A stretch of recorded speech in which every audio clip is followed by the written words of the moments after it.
Ayan. Nandito tayo ngayon sa Pilar Farm. Ayan, yung kabilang farm ni Tito Kari. Madaming manok dito, sobra. 1.2 yung talian, tapos meron, ito 6 hectares yata ito. 7 hectares. Oh, ito yung mga manok na dami nga manok. Grabe.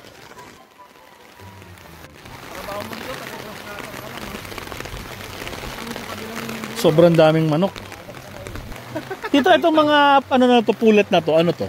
So, local. Ah, local yan. Dami. Ilang buwan po sila boss Karen na nalagay dyan sa day old? Ah, day old nandiyan na sila? Day old nandiyan. Tapos ang heater nila boss Karen? Gas tank. Gas tank. Magastos po sa gas? Sobra. Ano maganda, gas o yung ilaw? Gas tank. Gas tank talaga. Magastos na lang. Wapo.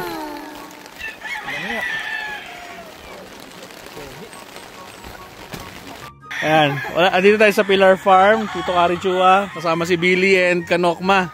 Ayan, galing na tayo dito eh. Hindi natin kinuha yung Paul Spark natin na lalaki. Ito, gaganda ng mga manok dito. Ito yung paidan doon, yung sa may mga buko. Yung gagawin namin, ano yun, range yung bago, 6.7 hectares yun doon. Pagkatapos yung isang cording dito, paglampas ng farm 4, 3 hectares naman yun, cording lang.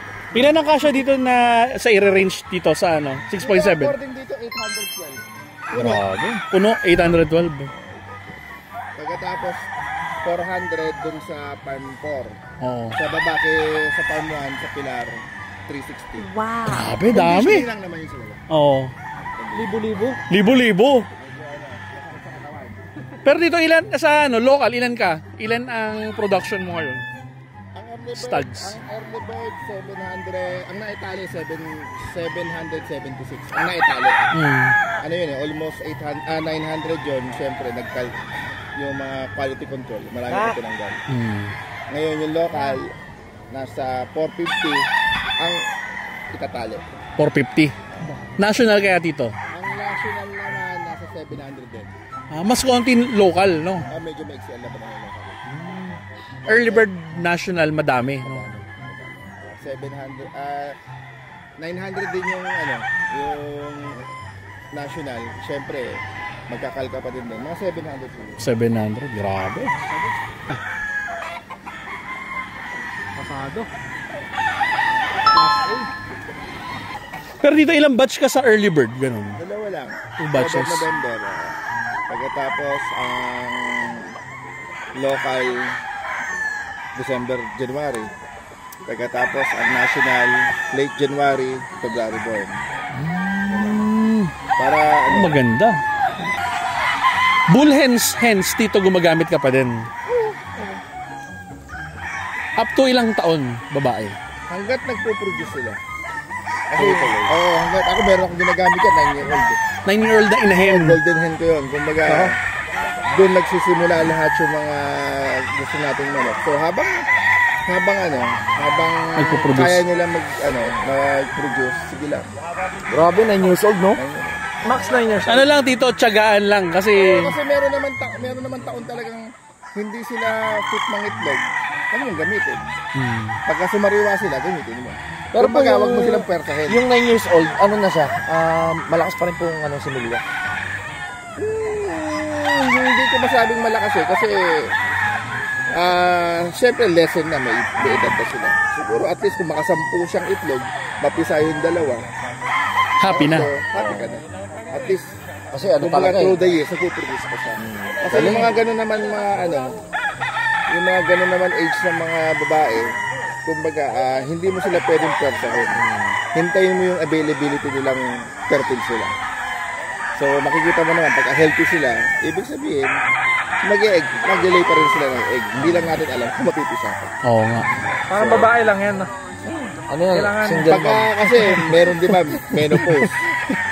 Menopausal stage, sabi nila, hindi na mag-aanak. Meron pa nga yan. Menopausal baby. Menopausal baby. Pero dito, ilan ang bawa, early bird, ilang inahin ang ginagamit mo normally, average? Early bird, local, national. Nasa 160. 160. Sa early bird, tas local, national, ganun din. Grabe. Eh di sobrang dami inahin nun, no? Oh, 160. At least may mga 500. Grabe. 500. Goal. Sarap nun no?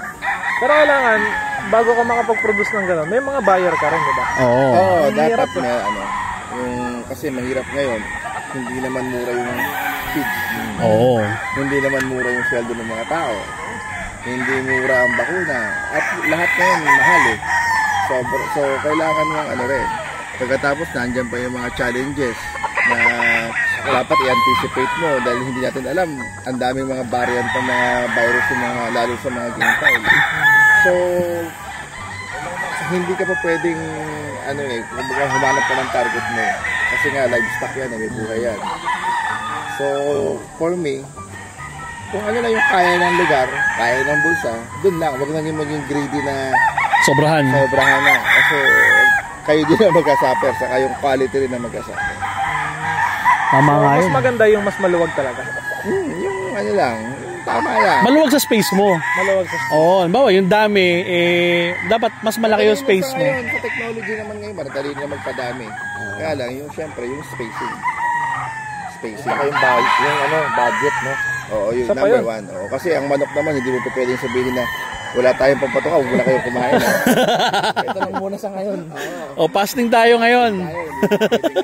Kay Boss Kare, kahit libo-libo kaya eh. Kaya. Kaya, busy ka na. Ayun lang naman, kasi nga, naka-program. Kumbaga,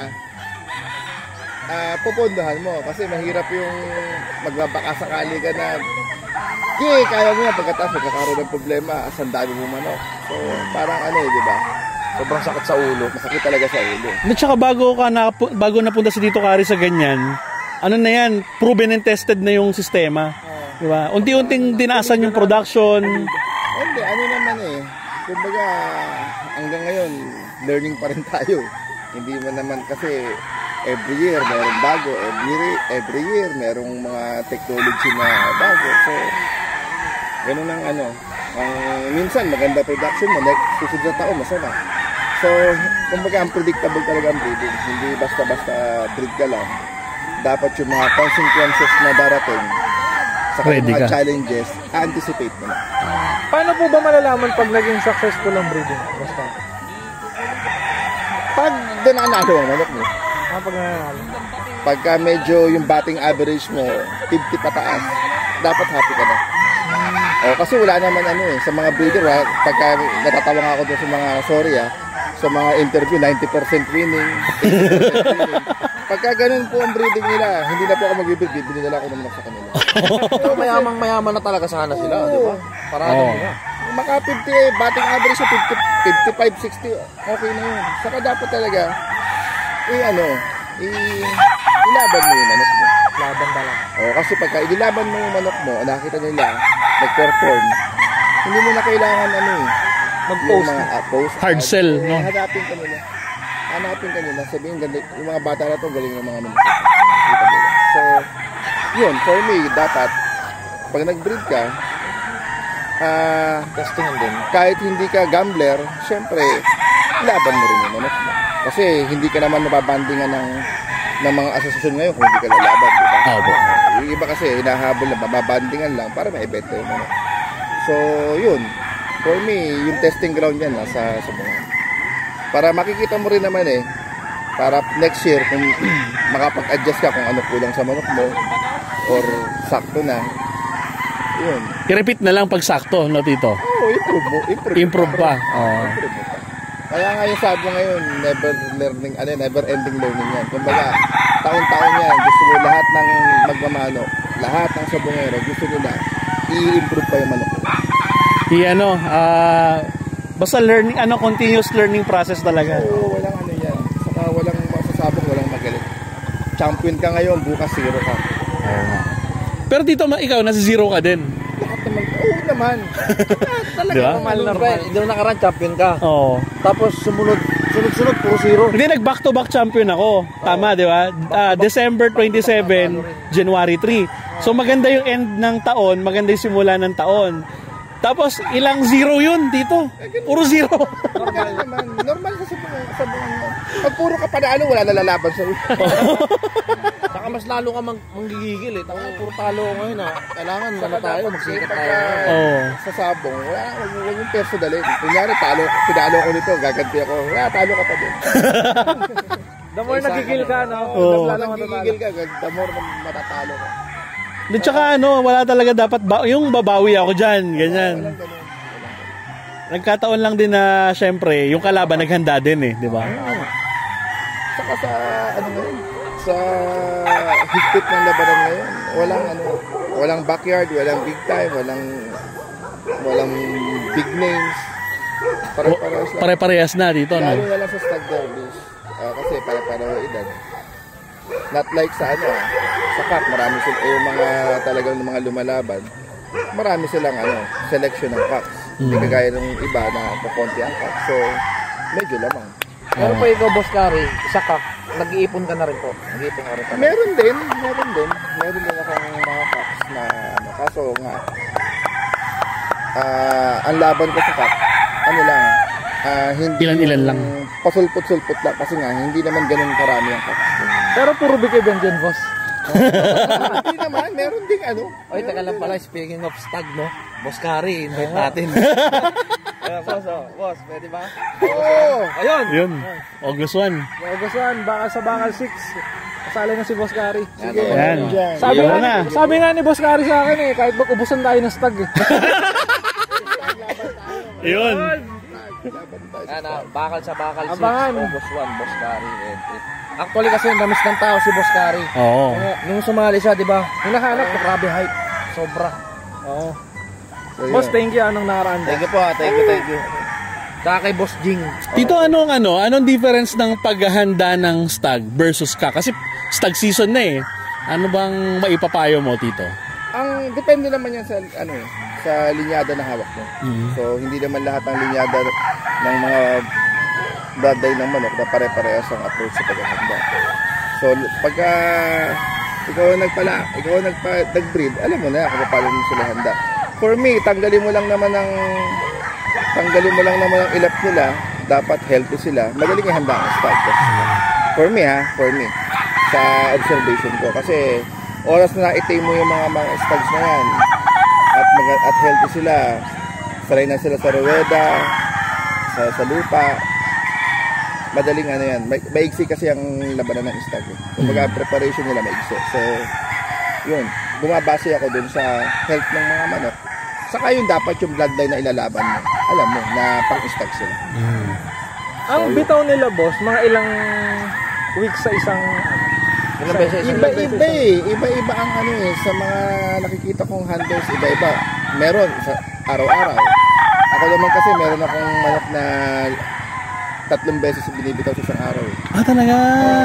3 beses. Meron naman akong linyada na 1 beses lang sa isang araw. Ganun. Hanggang sa matuto naman sila. Makikita mo naman yan yung through observation, makikita mo kung pwede na sila. So, saka doon ka na naman gabalas. Kaya pag kami, kunyari may lalabanan kami ng 6 tag, ang selection namin yung 20 kasi nga masyado yung the way we prepare, the way we kumbaga yung workout namin medyo extreme. Medyo mabigat ang nila. bakbakan. Kaya nagpe-perform talaga yung mga manok kasi pinaghahandaan talaga. Oo, yung pinaghahandaan mo nga talagang alam mo na ito i-score to dahil nakikita mo. Pagkatapos pag nilaban mo 0. Hindi naman natin pwedeng kausapin yung manok, mananalo ka ba kayo? Sige mo, galingan mo kasi medyo malaki pusta ko ngayon. Okay, tanungin mo, ano tingin mo? Mananalo ka ba? Hindi. Pagka nilaban mo, blind ka. Hindi mo alam kasi kung ano yung kumbaga tama naman lahat ang ginawa mo. Maganda katawan, conditioning mo, pointing mo, okay. Pero pagdating sa laban, makikita mo hindi nag-perform. So, isip ka na naman kung anong gagawin mo. Dito po, Boss Kari, sa stag po na gray at saka sa mga pula, ano po ang pinagkaiba? Pagka hinahanda. Kulay ang pinagkaiba.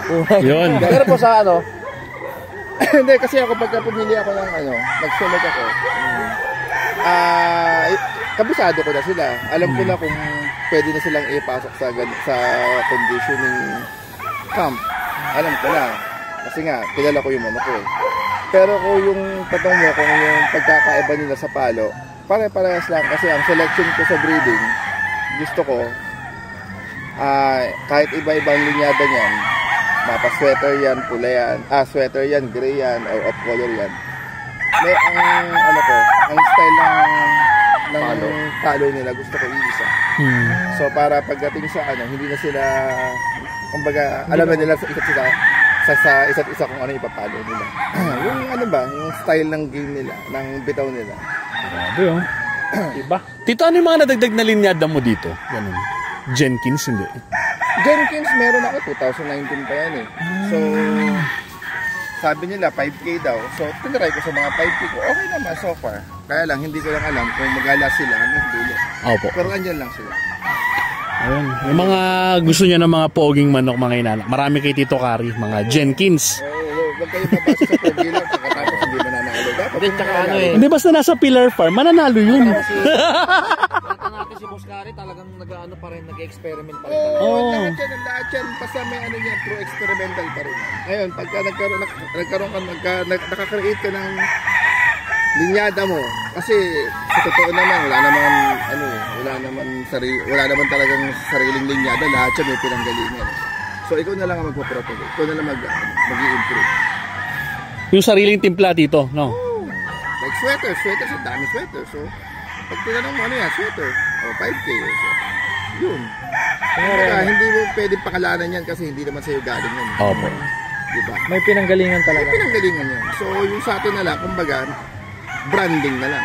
Opo. Oo. Ayun, grabe. Branding na lang.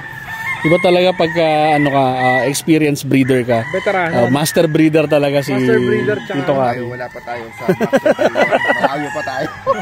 Hanggang ngayon, pa tayo? Coping up pa tayo. Humble. Humble Sa talaga. dami ng achievements na nagawa, no? Oo. Pero pinili maging humble. Kasi yung iba, nanalo lang ng 2 hits, champion na daw sila eh. No?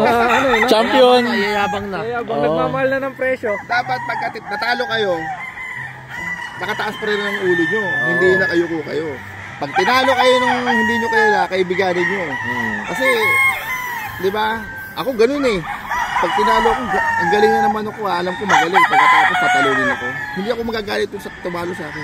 Kaibiganin ko yun. Galing manok mo. Usually, kasi di ba, ang sinasabi nila, gentleman sport. Opo. Opo. So dapat yan, wala yung mga hater yung mga Peter. Dapat Congratulate mo. Saka kahit sa makita nila, ito, okay naman to, approachable to. Hindi yung puta pagkatalo, nanalo manok mo, magaling. Ikot ka na sa bungan.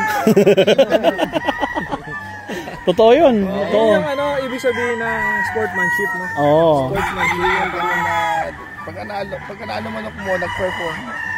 Kung ano yung tayo mo, ganun din yung tayo mo. Huwag yung tataas na yung balikat mo. Nakagano. Pag lakad ka na, para meron ka piksa sa kino. Tama yun. Ganun lang ang sabong, no? Ang sabong talaga, sports talaga. Dapat, tumatanggap pa rin ang pagkatalo. Hindi yung... Saka dapat pagka manok mo, magaling. Huwag mo sabihin magaling. Kumbaga, kasi pagka yung palaraw mo sa pagkamanok, manok mo lang ang magaling. Mabubulag ka sa iba. Pagpunta mo sa ibang farm, wala lang ganun. Ay, tsaka si Boss Kari, gapper talaga to. Ay, oo. Ilang taon ka po, Boss, nagsimula magtari? High school ako noon. Grabe, no? Tagal na. High school ako noon. Biro mo, Until now, Boss Kari Tito, nag-ano ka pa, no? Nagtatari. mga word slasher. Si Boss Kari nagtatara. Si Boss Kari pa nga nag-hitting eh. Pagkapatuka, lahat. Grabe, oh. So, kabisado na talaga yung larangan ng pagmamanak. Kumbaga, nagkumpisa naman ako sa asa sa bungero. Hindi naman breeder eh. Fighter ako. Pagkatapos, nag-condition din ako sa sarili kong manok. Nagtahi din ako. So, kumbaga, lastly na lang yung pag-breed. Kasi, kumbaga, na-experience ko na eh. Bumili ako ng manok, nag-alaga ako ng manok, naglaban ako ng manok, nagtari ako ng manok. Yung pagiging breeder, hindi ko pa na-experience yun. So, nung nag-umpisa, testing, hindi ko kino-consider na breeder ako. Kasi nga, wala naman ako napatunayan eh. Pero nung alam ko nang kaya ko na, sinubukan ko. At di naman kumbaga naging competitive naman tayo. Maganda ako. So, tinuloy ko to. Kasi kung wala kang knowledge sa ganito, tutuloy mo yung ganitong karaming manukan. Problema. Ubus ka dito. Talagang uubusin. Sa lahat, boss, nang na-experience yung ano po yung pinakamahirap? Yung masiro. Masiro talaga? Oo. Yung masiro ka. Kasi mahirap yun dahil puta, pinagpaguran yun lahat kayo pagkatapos zero. Pero kasama nga, di ba? Sinabi ko sa inyo. Yung pagka na-zero ka, kasama sa sabong yan. Masakit sa katawan. Kumbaga kailangan tatanggapin mo na kasi kung di, mapapakwit ka eh. Oo. Kumbaga, pagka na-zero ka, usap kayo, bakit tayo na-zero? Ganyan. Kumbaga, hanapin nyo kung bakit tayo na-zero. Kasi ang sabong minsan, game of luck din eh. Oo nga. Hindi mo sabihin na lahat to pinaghandaan mo, expected mo, magpe-perform sila pagkatapos Hindi nag-perform. suddenly, bigla na lang sama ng score mo. So, disappointed ka dapat. Diba? Tapos hindi ka mali-disappoint. Dapat tignan mo kung saan ka nagkamali o anong naging kulang. Saka po imbis na magsisiyan, magtulungan na lang, no? Oo, tanong-tanong lang. Kasi di naman bawal magtanong, walang bayad dyan. Pero boss na kumbaga nasagi na sa isip mo na mag-quit nung time na nasisiro ka, medyo alat din. Hindi rin. Kasi yun na nag-motivate sa akin eh. Bakit titigil ka? Ano ba mali mo? So improve mo. Hanapin mo yung pagkakamali mo. So yun. Kumbaga, hindi naman nga, sinabi ko naman sa'yo, hindi ka naman always panalo ka. Hindi naman always magaling ang manok mo. Hindi. Sa panahon ngayon, maraming magagaling, maraming hindi kilalang breeder dyan na talagang pag lumaban makikita mo, uy, sinong bago mo ka ito pero ang gagaling ng manok. So wala na, hindi mo na wala na yung sinasabi nilang na lamang ako dito. Advantage. Wala nang advantage ngayon. Wala na. Yung sinasabi, dito tayo pumunta, sikat to. Wala nang ganun. Yung naging rotation ng farm, yung gastos dito, nakukuha na rin sa mga sales. So hindi ka na naglalabas ng sarili mo. Yun ang pinakamaganda sa lahat. Medyo Masaya. maganda. Harvest na lang. Yun ang goal ng lahat ng breeder eh. Yung hindi ka na maglalabas, no? Tito, nung... Kaya kung dapat nga, mag-breed ka ng tunay, mag-breed ka ng hingi, pareho din ang gastos ka. So doon ka na sa tunay. Tama. Dami dyan ng mga breeder na pwede mong lapitan. Lahat naman yan, pag tinanong mo, sasagutin ka ng tama. For me yung sa mga pagka medyo ligaw ka, tanong mo kung paano nila napalabas yung ganito. Sasabihin naman. Sabihin naman. Yun ang maganda. Kaya kasi sabi ko, walang bayad ang magtanong. Dapat. Tanong ka kung medyo hindi mo naintindihan. Tanong mo, boss, medyo ganyan. Ano ba dapat ang gawin ko? Dapat yun. So kapag bumili ka ng manok sa isang breeder, tanong mo sa kanya kung saan kung pwedeng i-cross or ano yung dapat maging pares niya para lumabas yung gano'n. Sasabihin mo yun. Tsaka dito, paano ihanda, no? Yung magiging anak. Ganun. Yun. Kasi minsan nakatanong sa akin, boss, ano bang golden boy ba? Ganito. Sabi ko, sir, hindi ko masagot kasi hindi naman Sa'yo galing. sa akin. Galing. Pero kung same linyada ko yan, sinasabi ko naman na ganito. Selection muna. Dapat unang-una, lalo stag, dapat siya yung healthy. Hindi yung nagkasakit. Kasi yung mga sipon-sipon, normal lang yan eh. Wag lang yung talagang mas matinding sakitan ko. Parang medyo nangayayat na. Walang quality, walang walang imported dyan. Pag tinamaan ka niyan, talagang makikita mo dyan pagka nasugatan yung manok mo. Doon mo makikita yung difference ng healthy saka unhealthy. Opo. Yung iba kasi sa ibang breeder nagtatanong, kahit hindi naman bumili sa'yo, di ba? Hindi ginagawa, bibili sila sa iba. Bibili sa iba. Okay lang naman yun kasi approachable ka naman. Sir, may nabili ako kay ganito. Paano po bang gawin? Siyempre, sasabihin mo, yung hindi naman sila masasaktan na, sir, try mo sa ganyan kasi mahirap magaling. Kasi hindi mo gano'ng Gamay sa Yung parang sabihin, Tito, albawa, Tito Kari, paano ba i-breed tong gal? Wala ka namang gal. sasabihin ko naman, sir, for me, hindi ko pa na-experience yung ganyan. Opo. So, talong niyo po doon sa pinagpunan. Kunyari, ito, bumili ako kay kay Donald Trump. Wow! Kaya nakabili ako kay Donald Trump. Ano ba maganda rito? Eh, di tanong mo dun sa asawa ni Trump. Ganun lang. Tama. Hindi naman yung pagiging sarcastic sa kanya. Paliwanag ko doon. Kumbaga, siyempre, kung kanino ka bumili, hanggat maaari, doon ka magtanong kasi siya nakakalam ng history. Oo, tama yun. Tama yun. Saka hayos naman sila sabihin nila, dito mo i-cross. Yan. Kasi ang ano kumbaga bumili ka sa akin ng manok. Huwag mo expect na pag ibinilid mo yung manok ko puro panalo ka na. Kasi may ganun lahat ng inopen mo na, lahat ng gusto mong linyada, lahat ng maganda mo. Pagka nakuha ng tao at hindi naging hiyang, yung hiyangan ba? So, wala ka magagawa. Tama po yun. Kasi yun nga, yung mga iba kasi, porque kumuha ko dito, manok ko galing kay galing kay Trump to, galing kay LeBron James to, sigurado galing ang anak nito. Super ang magiging anak nito. Mananalo lahat. Pagkatapos inilaban mo, hindi nag-perform, o kaya po, medyo losing line sila. So yung expectation mo, bababa ang moral. Dapat, kada pagka kuha ka ng manok dito, huwag mong iisipin na mananalo agad. Kumbaga, yung hiyang. Passion mo lang, no?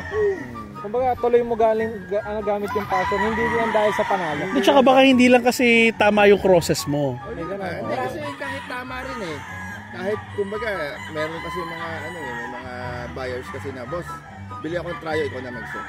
Siyempre, yung best na set mo, ibibigay mo sa kanya. Hindi rin mag-perform. Kumbaga, hindi nga hiyang. So, feel sorry na lang. Ganun. Parang lang. Pero ikaw pa rin nagkatari ng tito, hindi na. Pero Grabe. yung pagkatali naman, nasa feel mo yan Pagka hindi mo feel tumari, hindi. Pero kung sa kada laban mo, may sinasama ka pa rin Meron. para in case na Pagka hindi maganda yung pakiramdam mo, pulso mo, patari mo sa kanila. Kasi hindi naman lahat ng laban ko pumupunta ako. Opo. Hindi. pero alam mo, kinaganda kung kapitbahay na si Boss Gary, libre na tayo magpaturo ng tayo. Paano pag-aayar after 10 years? Nasa ka na nasa Gabaranga. Sino nagturo sa'yo? Si Master Kari? Ganun naman, hindi naman basta pagka hindi ko feel tumari or alam kong malas. Si Boss Ding, marunong din magtaro. Marunong na rin. Tito, meron ka daw booth sa Expo ngayon. SMX, no? Sa Clark. Oo, Invite natin sila. Kumbaga, nagpapasalamat din ako dun sa sa team namin, sa Thunderbird na sa dami-daming endorser na isa ako sa napili na mag-boot display sa I think first time yan sa Clark na magkakaroon ng expo sa SMX. So yun, sa mga mahilig pumunta sa mga events yan, punta po kayo sa Clark. Kahit hindi kayo bibili ng manok, makikita nyo yung mga idol doon, chicken talk, pasyal na rin. So yan, masaya yan. Yun. Ano po mga dadalhin mo ron, Boss Kari? Actually, wala pa nga ako napipili. Oo, kasi nga, late nilang sa akin sinabi, pagkatapos nasama pa ng panahon. Siguro, magkadala lang tayo ng yung mga signature grace natin ng sweaters. Para doon sa mga naghahanap, yung marami tumatawag na sa na doon na pupunta sa Expo. So, pipili pa rin tayo. Ayan. Puro mga studs and pullet lang po yung dadalhin. Walang mga CCU mga ganyan. Wala. Hindi ako nag-aano ng mga Kita namin yung mga materyales dito, yung mga posibleng mga dalhin dito. Talagang mga quality lahat, magaganda sukat. Kung pinili ko to, panggamit ko rin. So, pwede ko yung mag-share ko. Kumbaga, hindi ko naman lahat sila magagamit. So, dadalhin ko sila. Sila na rin dadalhin. Ayun. Yan. So, parang, Solid to. Parang nakapunta na rin kayo sa Grabe, sobra dito. Yung mga hindi makakapunta dito sa Bataan, no? Punta na lang kayo doon sa Clark. At siguradong mga quality mo kuha nyo galing kay Tito Kari Chua. Tsaka very approachable. Kahit wala kang kasalanan, pwedeng tumawad.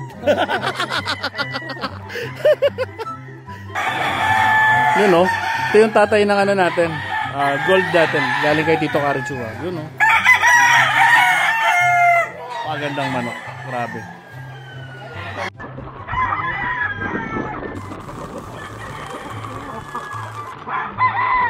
Ganda. Green-legged sweater. Pillar Farm. Napakagandang manok. May na.